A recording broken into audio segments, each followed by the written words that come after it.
To change the EQ mode on your Shokz OpenDots 2, you're going to begin by opening up the Shokz app on your phone.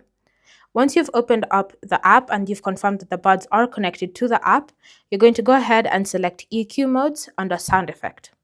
From here, you'd have different modes available. You have standard, which is the default option. You have vocal, which focuses more on the vocals as opposed to the soundtrack. You have bass, which focuses on the bass, and you have private, which focuses on just ensuring that you can hear the music and it doesn't have a lot of leakage. Now, alternatively, you can choose to create your own EQ modes. So you can create one based off of the way you're wearing your buds, or you can just choose to customize via the soundboard. So it's completely up to you to decide which option you'd prefer to use. Thanks for watching. If you have any questions or comments, leave them down below, and I'll see you in the next video.